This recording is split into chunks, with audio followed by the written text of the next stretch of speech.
He ignored my calls all day, then stumbled in at midnight to confess he slept with his secretary and said he'd do it again. I never thought I'd be posting here, but after what happened last night, I don't even know where to begin. I'm 36, my husband, let's call him Jason, is 39, and we've been married for 8 years. 8 years of me doing everything to keep this marriage stable, and 8 years of him acting like consequences are fictional creatures that only exist in movies. For months now, Jason has been distant.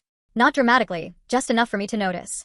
Longer hours at work, team dinners, urgent meetings, and his personal favorite. My phone died. His phone apparently dies more often than a discount charger from a gas station. Yesterday was the final straw. I called him. I texted him. I even tried calling his coworkers. Nothing. The whole day, he disappeared. No updates, no courtesy text, no running late message. Just silence. I was anxious, angry, confused, cycling through emotions like it was a playlist on shuffle. My mind started going to dark places. What if he got into an accident? What if he was in trouble? What if something awful happened? Nope.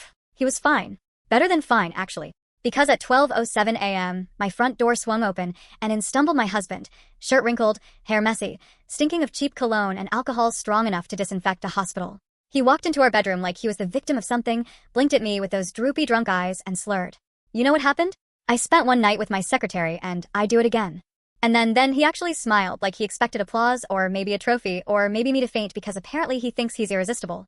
I didn't say anything. I didn't cry. I didn't scream. I just watched him collapse onto the bed like a pathetic, drunk sack of dishonesty and ego. He fell asleep instantly, snoring like a dying lawnmower.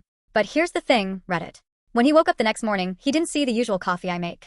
He saw the consequences of every single choice he made last night. And trust me, even in his pathetic hangover state, he realized immediately that he had screwed up in a way he couldn't joke, lie, or charm his way out of. That was the moment everything started to unravel. Jason hasn't always been like this. We've been married 8 years, and for the most part, he was the kind of husband who texted when he was running late, called to check in, and never missed bedtime stories with our daughter. But over the last few months, something changed. Slowly at first, so slowly, I kept convincing myself I was imagining it. He started forgetting to answer messages. He stopped coming home for dinner. He had sudden emergency meetings that always happened right after work. Every time I asked what was going on, Jason put on that overly dramatic offended act he does. Why are you interrogating me? I'm tired. I work all day. Can't I get one moment of peace? Like I was the problem. Like asking why my husband disappeared for 6 hours was some sort of attack. Still, I tried to stay calm. I chalked it up to stress. His job. His family. Whatever excuse he threw at me that particular week. I swallowed all of it because the alternative, the idea that he was cheating, felt too painful to look at directly. Yesterday was the worst so far. He left the house at 7 a.m. No goodbye kiss, no coffee, no nothing. Just grabbed his keys and mumbled something about being slammed all day. I texted at noon asking if he wanted lunch. No answer. I called at 3 p.m. No answer. At 6 p.m., I tried again because our daughter wanted to say goodnight. Straight to voicemail. I told myself he's busy. He's stressed. It's fine. But my stomach wouldn't stop twisting. By 10 p.m., I was pacing around the kitchen, checking the driveway every 5 minutes like an idiot waiting for a ghost. My friends kept telling me to go to sleep, but how do you sleep when your brain is screaming? Then, at 12:17 a.m., the front door slammed open. Jason stumbled in smelling like whiskey, sweat, and something floral that definitely wasn't my perfume. His eyes were glassy, unfocused, and he couldn't walk straight. He bumped into the wall, laughed at nothing, and staggered into our bedroom. I was sitting on the edge of the bed, shaking. He looked at me, swayed a little, then said, "You know what happened? I spent one night with my secretary, and I'd do it again." Like it was a joke. Like he expected me to laugh. Like he wasn't annihilating our marriage in one sentence. I froze.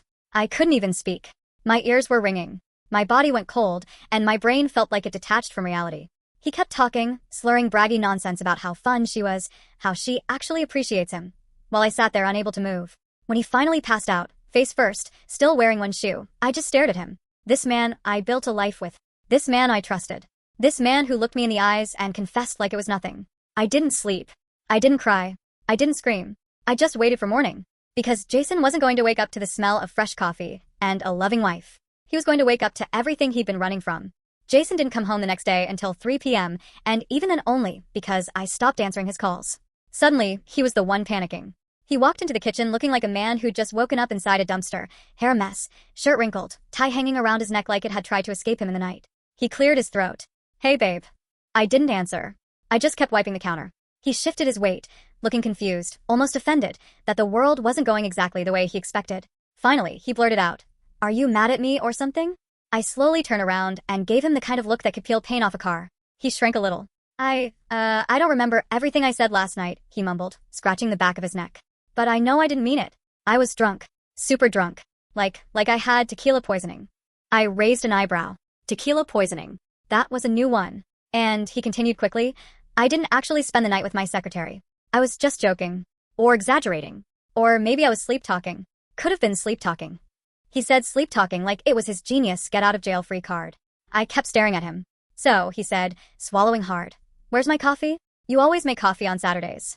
The silence that followed was so heavy, I felt like the house itself held its breath. Then I stepped aside. Let him see. Let him understand. Because everything he woke up to was in boxes. His clothes. His shoes. His gaming PC. His precious limited edition collectible sneakers. All neatly packed and stacked by the door like a nice little display for the soon-to-be ex-husband who had confessed to cheating like it was a fun party anecdote.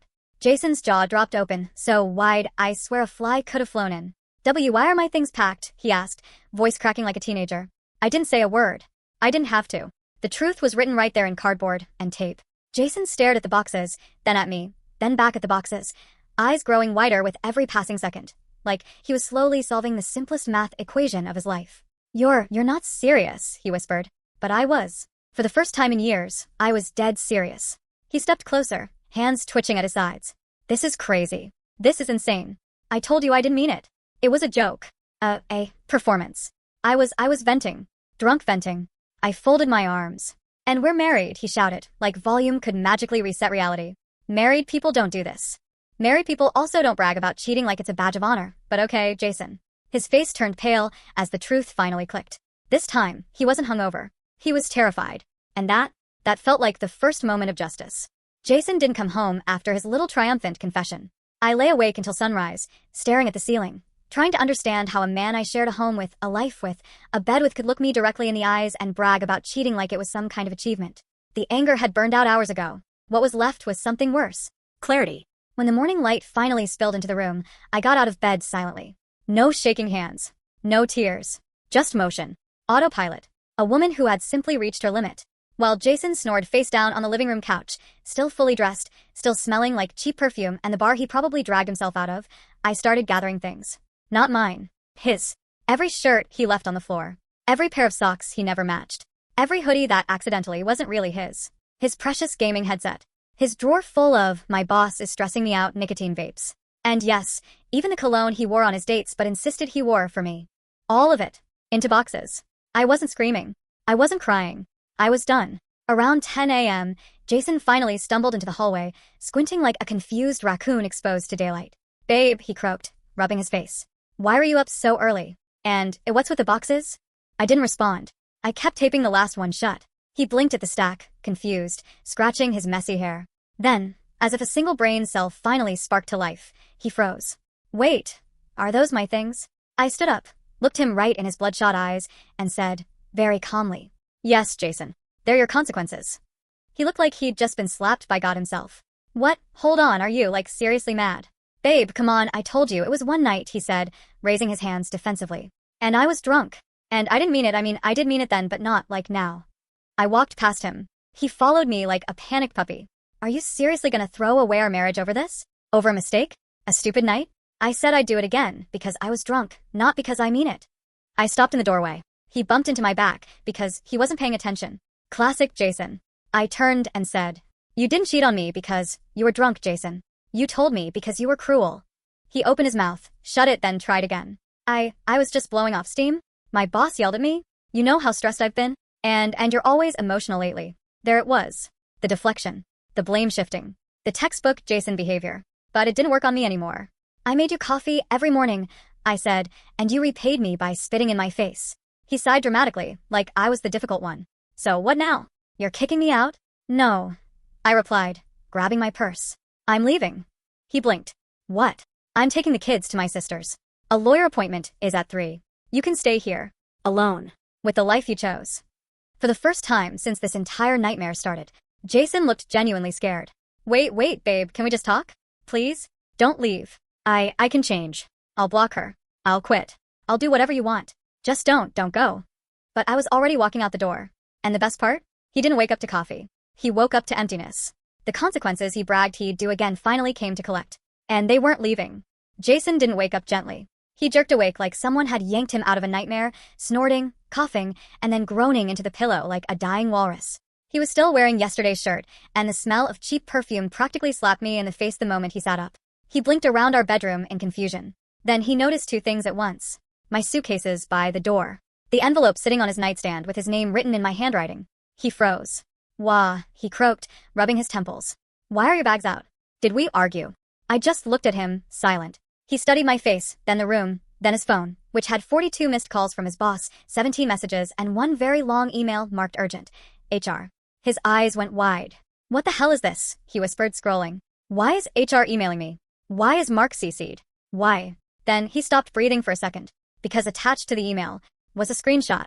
A screenshot of him and his secretary in the bar near his office, her hand on his thigh, his arm around her waist, time-stamped just 2 hours before he stumbled home and proudly announced his infidelity. Jason turned pale.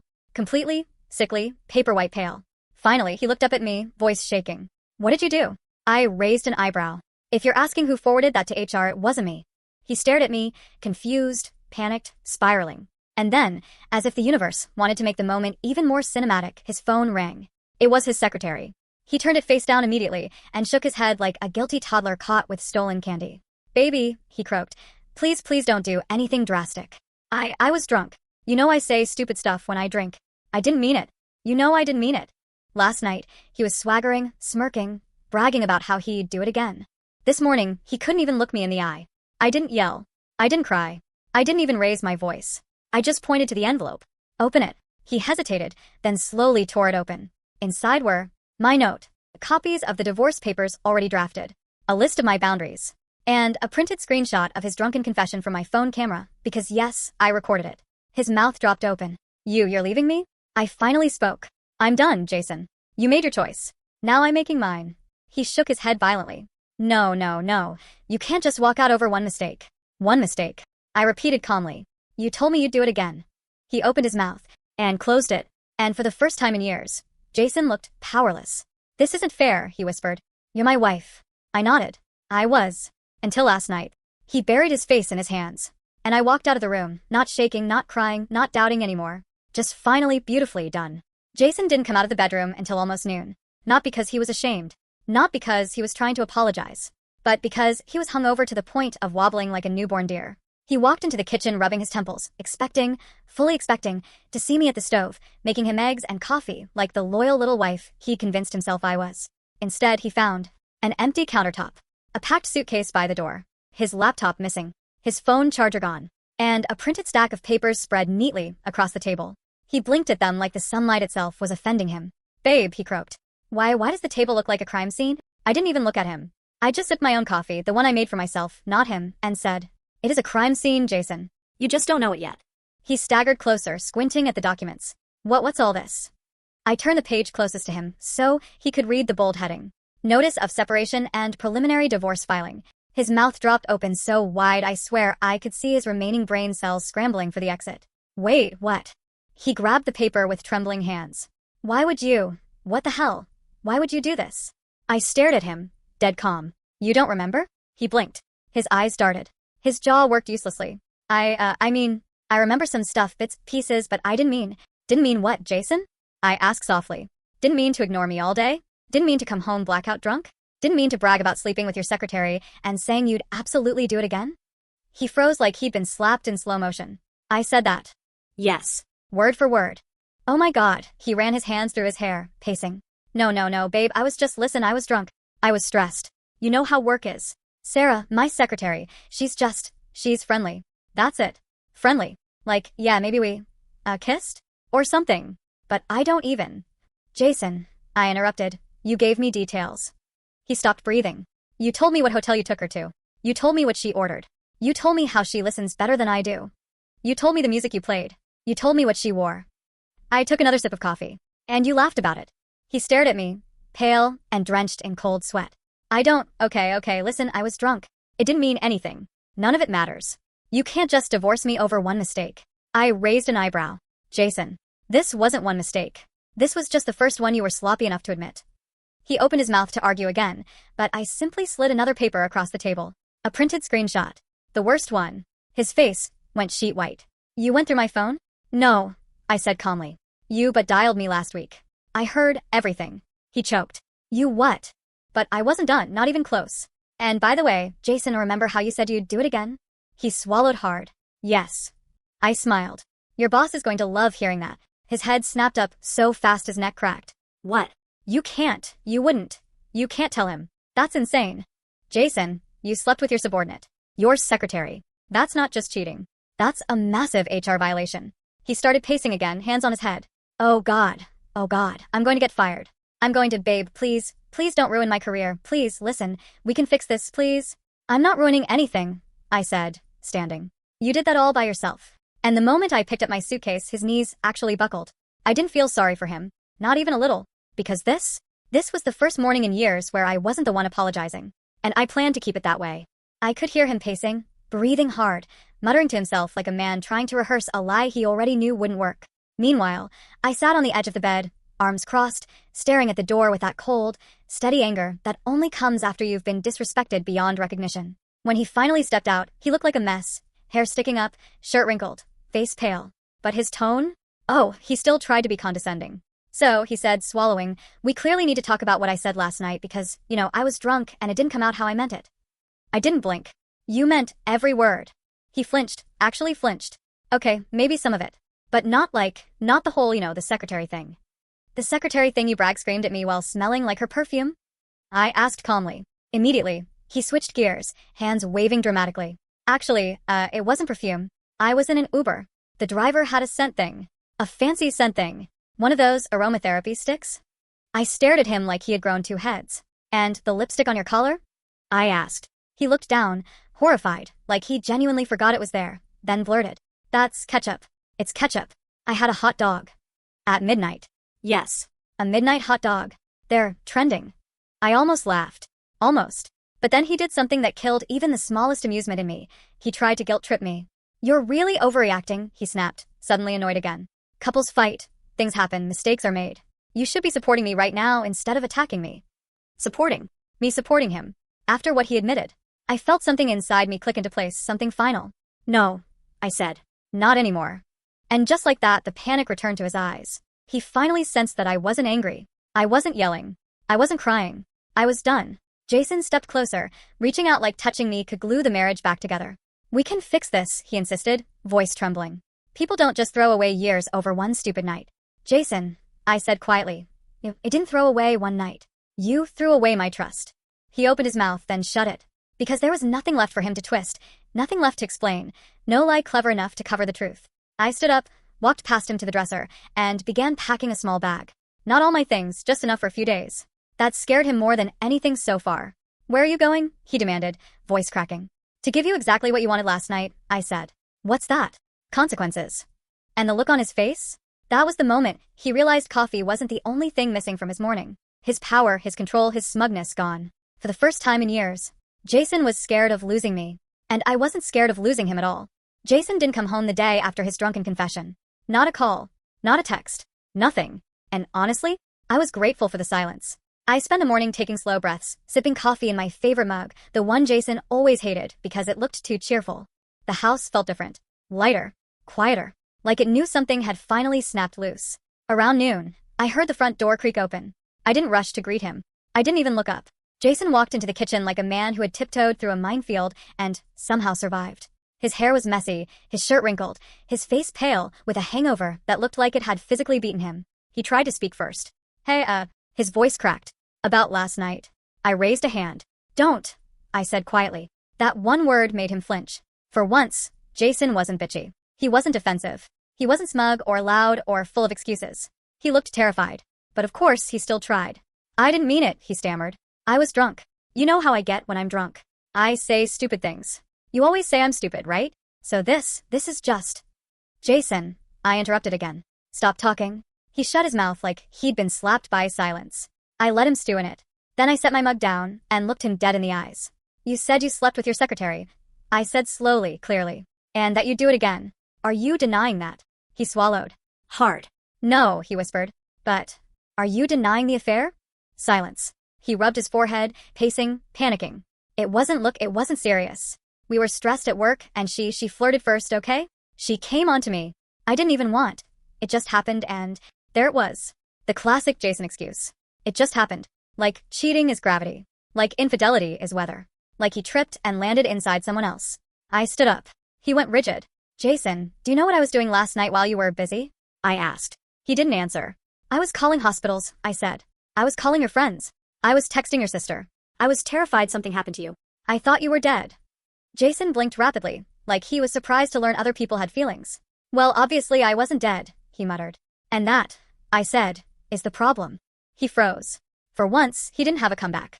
I walked past him, heading toward the hallway, and as I did, I said something that made his knees visibly buckle.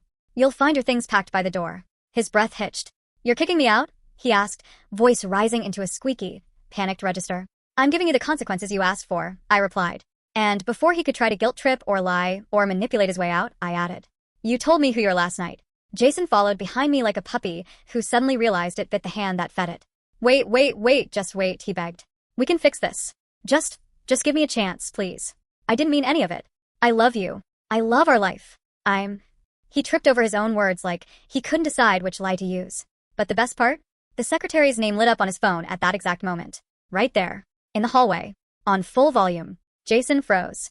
I smiled a little, not out of spite, but out of clarity. Your ride is calling, I said softly. Maybe she can help you figure out where you're sleeping tonight. That was the moment he realized I wasn't bluffing. And that was the moment I realized I was finally done. While he hid in the bedroom like a coward licking his wounds, I brewed myself some tea, sat at the dining table, and went through the stack of documents I'd printed earlier. The evidence. The emails. The messages. The photos. Everything he claimed was not what it looks like. It was exactly what it looked like. At around noon, I heard soft footsteps behind me. Jason appeared in the doorway looking like someone who'd been hit by a karma bus going 90 miles per hour. His hair was messy, his eyes were bloodshot, and he looked smaller, deflated, even. Morning, he mumbled. I didn't answer. He swallowed hard and took a tiny step forward. I didn't see any coffee. No, I said, not even looking up from the papers. You didn't. Silence. Then he tried again, voice cracking a bit. Are we going to talk? I finally looked at him. Jason, you said you slept with your secretary. He winced. And that you'd do it again. He opened his mouth, closed it, opened it again. I was drunk. I raised an eyebrow. So you tell the truth only when you're drunk? He went pale. I didn't mean it like that, he whispered, rubbing the back of his neck, his tell whenever he was cornered. I was upset and I said stupid things. You know how I get. Oh, I know exactly how you get. He flinched at my tone. Then he launched into a pathetic performance, hands moving everywhere, pacing, swearing he barely remembered last night, blaming stress, blaming workload, blaming me for not understanding how hard things have been lately. He used every classic excuse except the one that mattered. I didn't cheat. Finally, I set the papers down and held up my phone. Jason, I said softly, too calmly, I have the messages.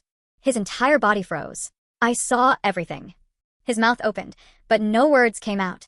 Just a pathetic, strangled noise, like guilt was squeezing his throat shut. I stood up, walked past him, and opened the bedroom door. Your clothes are in the hallway. He blinked rapidly, confused. Why? Because starting today, I said, meeting his eyes, you don't sleep in this room, or this bed, or anywhere near me. He looked like a man whose world had just disintegrated under his feet. Please, he whispered. Please don't do this. I messed up. I know. But we can fix it. We can talk to someone. A counselor. A therapist. I'll quit my job. I'll fire her. Jason, I said quietly, stop talking. He went silent instantly. You made your choice last night. I'm making mine now. He looked at me like he didn't even recognize me anymore. And that was the moment I realized something important. He only felt sorry because he got caught. Not because he cared. Not because he understood. Not because he loved me. Jason was terrified of losing the comfort I gave him, not me. So I closed the door on him. On us. On the version of our marriage I had been desperately trying to save all these years without realizing I was the only one fighting. And as I heard him sink to the floor on the other side of the door, quietly sobbing, whispering apologies through the crack, I felt something unexpected. Not heartbreak. Not guilt. Not confusion. Just clarity. For the first time in a very, very long time. I felt like I could finally breathe. When Jason finally showed signs of waking up, I was already sitting on the edge of the bed, fully dressed, suitcase zipped, my spine straighter than it had been in years. He groaned, rubbed his face, and blinked at the bright morning light like it personally offended him. Then he looked around. No coffee on the nightstand. No breakfast. No good morning. No routine he'd gotten so comfortable taking for granted. Just silence. Real, heavy, Dangerous silence. He squinted at me. Why are you sitting there like that? He mumbled, voice raspy. I didn't answer. I just stared at him. Not with anger, not anymore. With clarity. Jason instantly shifted into his familiar routine. Confusion, annoyance, then panic. Babe, he said, pushing himself upright. Okay, seriously, you're freaking me out. What's going on? He knew. He just didn't know how much I knew. You don't remember, I said quietly. He blinked. Remember what? I bit the inside of my cheek and breathed deeply. You came home drunk at midnight. You told me you spent the night with your secretary. And that you'd do it again. His whole body froze. You could actually see the realization flicker across his face, the scramble of half-memories, the wild attempt to piece the night together, the dawning horror as he put it all together. Oh my God, he whispered. Oh my God. No. No, babe, I didn't. He stopped, swallowed hard. I didn't mean that. I didn't mean any of it. I was just drunk. I was out with the guys, and... The guys? I asked, lifting an eyebrow. Is that what we're going with? He opened his mouth, closed it, tried again. Okay, I was at a bar with her, but it wasn't like that. So, you do remember something? I said. He paled. Wait, let me explain, he pleaded, reaching for my hand. I pulled my hand back, like his touch would burn. Jason ran a shaking hand through his hair. You're overreacting, he muttered, and then he corrected himself quickly when he saw my expression. I mean, you're upset, but we can fix this. We always fix things, right? Just give me a chance to talk. I stood up slowly, letting him watch every movement like it was a sentence being passed. Jason, I said quietly, I'm done fixing things you keep breaking. He swallowed. What does that mean?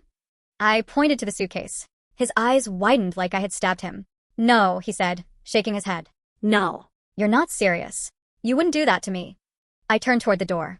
I'm not doing anything to you, I said. I'm finally doing something for myself. Jason lunged off the bed, stumbling as he tried to grab my arm. Please, he whispered, voice cracking. Please don't leave.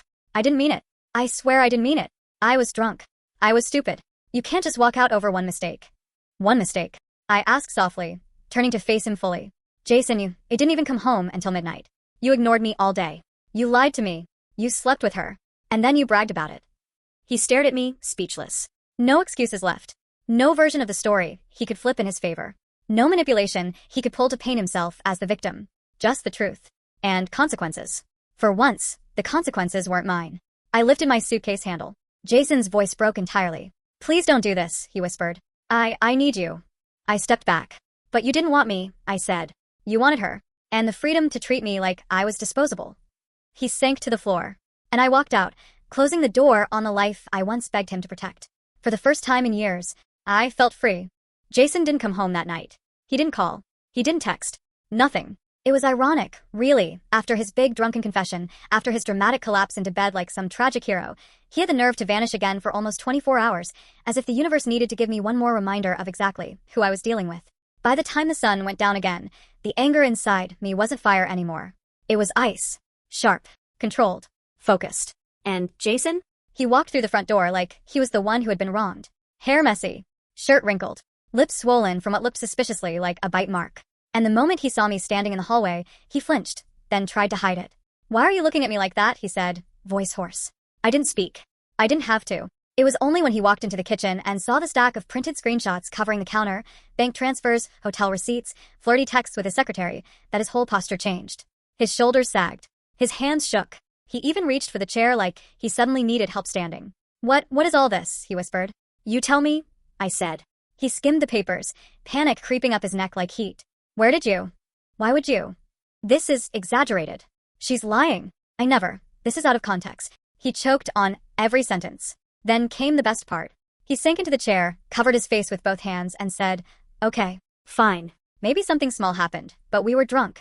It didn't mean anything. You can't seriously be ending our marriage over a tiny mistake. A tiny mistake. A tiny mistake. A mistake he bragged about 12 hours earlier. I didn't answer. I just placed the final paper on the table, a printed screenshot of the email HR sent that morning. He stared at it for a long moment. His face blanched. He mouthed the words silently. Suspension pending investigation. Yep. His secretary reported him. And HR found enough to take immediate action. Jason looked up at me, jaw trembling. You ruined my life. I raised a brow. I didn't force you to cheat on your wife and brag about it. He opened his mouth, closed it, then opened it again, like he was buffering. I walked away. Calm. Steady. Silent. Jason scrambled after me, tripping over his own feet. Wait. We can fix this. Don't walk away from me. I was drunk. I didn't mean it. I kept walking. The moment he realized I wasn't turning back, he completely broke, slammed his fist against the wall, started hyperventilating, whispering, "What did I do? What did I do?" For once, the consequences hit him before I even had to say a word. He stumbled into the living room and crumpled onto the couch like a defeated child. I stood there, watching him, and for the first time in years, I didn't feel guilt, or confusion, or fear. Just clarity. 3 things were certain. He cheated. He confessed. And now he was paying for it. Not because of revenge. Not because of anger. But because truth finally came knocking on his door. He always expected coffee in the morning. A kiss. A reset button. But this time, he woke up to the consequences, and I wasn't done yet. By morning, he looked like he'd aged 10 years overnight. Puffy eyes, hair sticking up, pacing like a caged rat. I swear he checked his phone 30 times in the first 10 minutes of being awake. "Are you going somewhere?"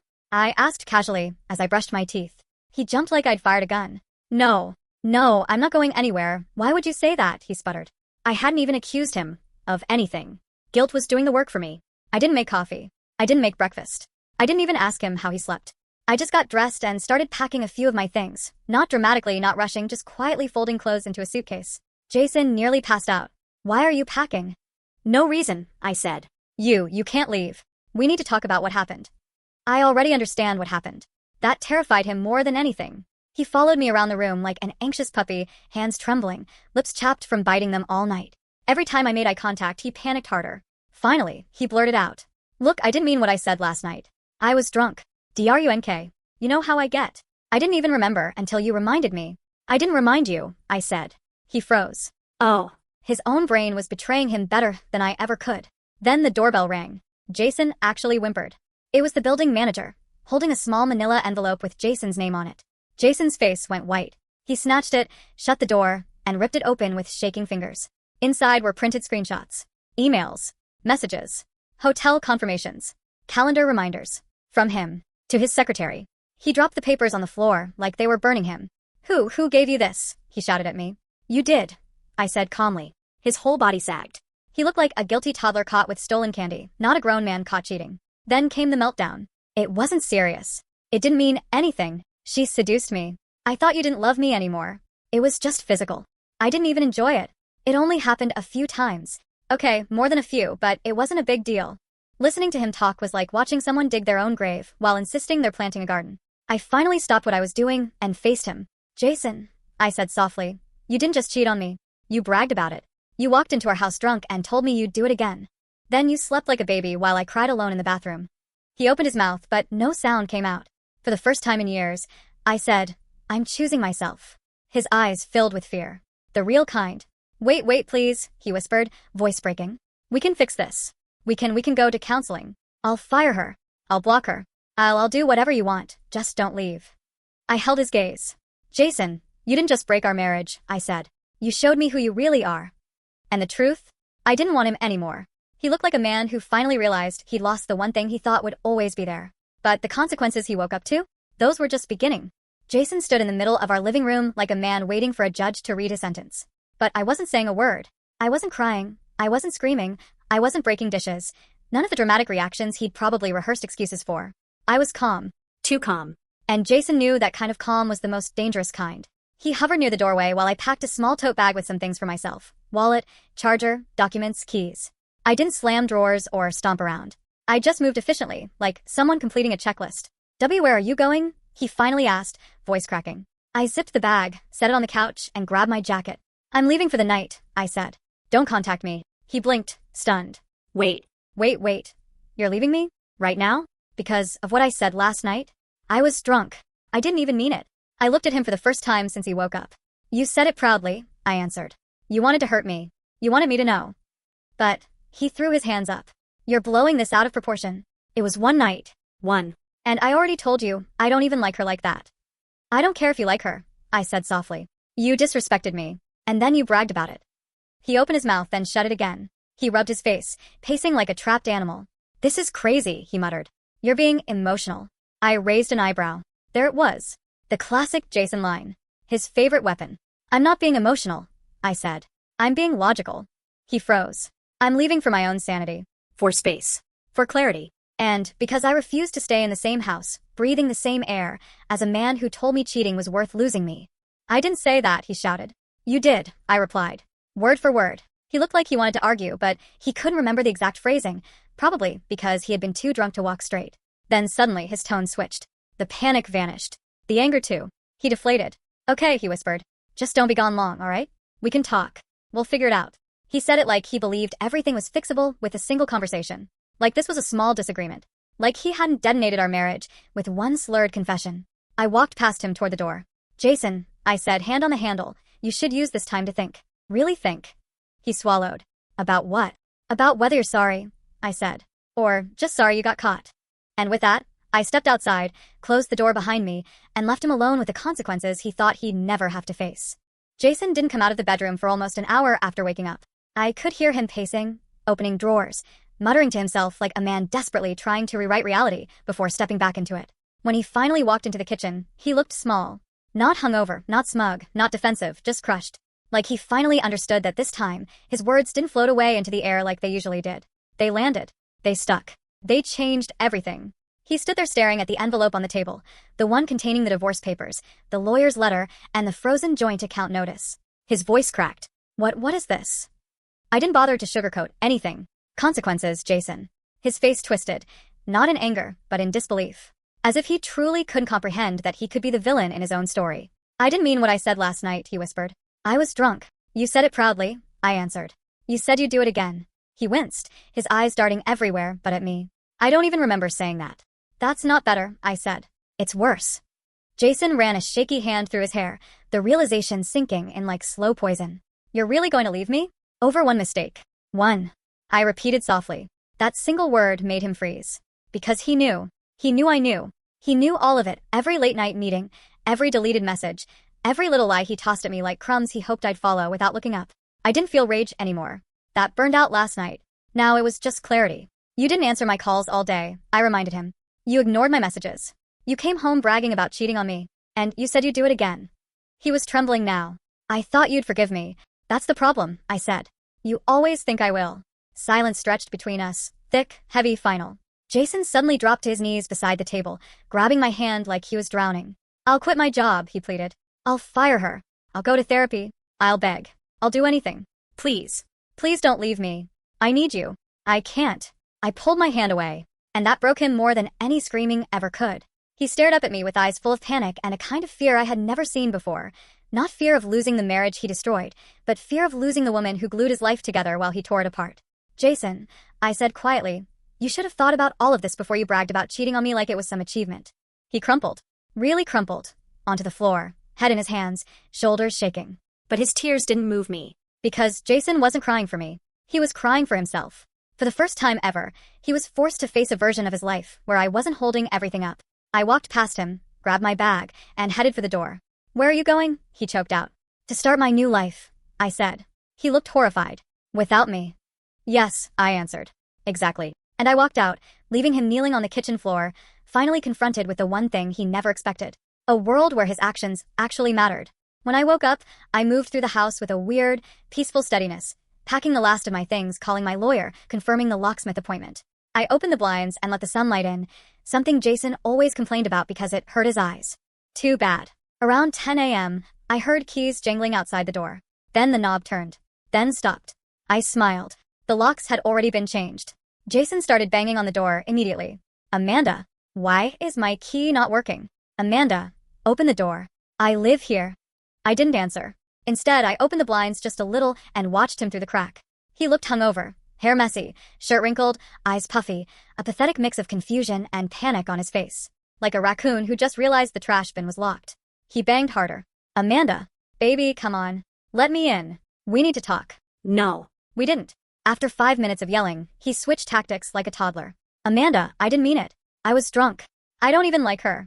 She kissed me first. You're being dramatic. Just open the door. Every sentence contradicted the last. Then he tried pathetic whining. Then apologizing. Then blaming me. Then yelling again. It was like watching all 5 stages of grief performed by a man-child in cargo shorts. But the best part? He finally stepped back and saw the envelope taped to the door. His name written neatly on the front. He ripped it open and pulled out the papers. Divorce. His face went white. Then red. Then something in between that looked like a tomato having an allergic reaction. He started pounding again. Amanda, what is this? This is crazy. You're overreacting. This is insane. I cracked the window open just enough to speak without letting him see me. No, Jason, I said calmly. What's insane is telling your wife you'd cheat again. He froze. You need help, I continued. And I need a life without you. Then I closed the window. Slowly. Quietly. Soft as a final goodbye. Jason stared at the door for a long moment, shaking his head like the world had betrayed him. Then he threw the envelope on the ground, cursed loudly enough for the neighbors to peek outside, and stormed off down the walkway. I let out a breath. I didn't realize I'd been holding. The house was mine now. The peace was mine now. The future was mine now. And Jason? Well, he finally got what he earned. Not coffee. Not forgiveness. Not a patient wife waiting for him to come home. Consequences. And something tells me that for the first time in his life, he's really not enjoying the taste.